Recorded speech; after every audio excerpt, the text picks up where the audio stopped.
In early October of this year, Nintendo announced they'd be discontinuing online services for the 3DS and Wii U in April of 2024.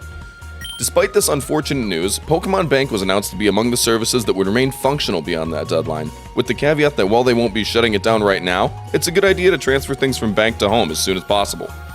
This announcement put me in a position. You see, for years, there's been something clawing at the back of my mind. I've done dozens of Nuzlockes and hunted at least 100 shinies, but throughout my whole adult life, I've had an awareness of a mountain I was yet to conquer. One that requires a level of dedication that no challenge laid before me up until this point has demanded. I'm talking about the Ribbon Master Challenge.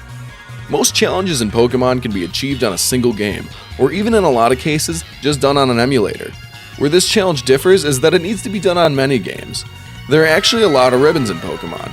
Almost each generation since Gen 3 has had them, and for the most part, each new generation has introduced even more ribbons to get. When all's said and done, I'll need to transfer Pokemon between 11 different games that came out on 5 different consoles to get as many of these ribbons on one Pokemon as possible in order to produce what is known as a Ribbon Master. A Ribbon Master is a Pokemon who will travel up from the generation it was obtained, collecting every possible ribbon along the way. The number of possible ribbons varies based on the point of origin, so wanting to do things right, I've decided to start from the very beginning.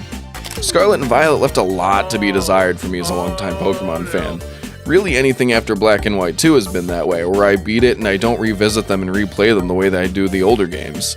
I'm not quite a Gen 1er. When Pokemania was at its peak, my ass couldn't read yet. My first game was Gold, and I started taking Pokemon more seriously over the lifespan of Gen 3.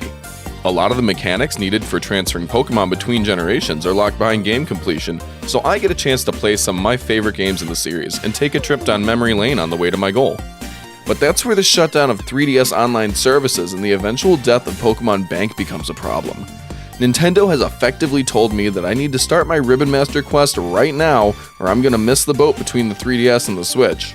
After Pokemon Bank shuts down, something we don't have a definite date for, the earliest point of origin for a new Ribbon Master will be Sword and Shield, severely limiting the scope of the challenge and hard capping the number of full Ribbon Masters in the world forever.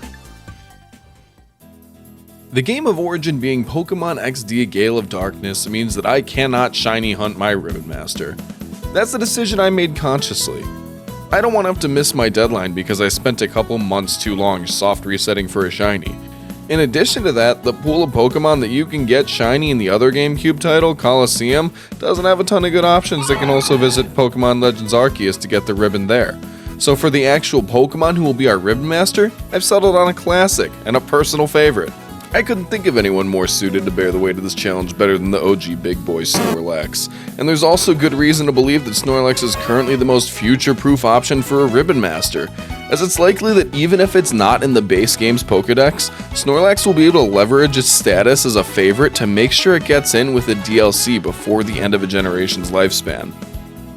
I'm also going to be live streaming some of this on my Twitch. I don't have a schedule, but my Discord's the best way to know when streams are. It also has roles you can grab to be pinged for uploads and a new channel dedicated to updates for just this challenge. So if you're interested in keeping up, links for my Twitch and my Discord are both in the description. I hope to see you there, but if not, I'll catch you in the next video. Later!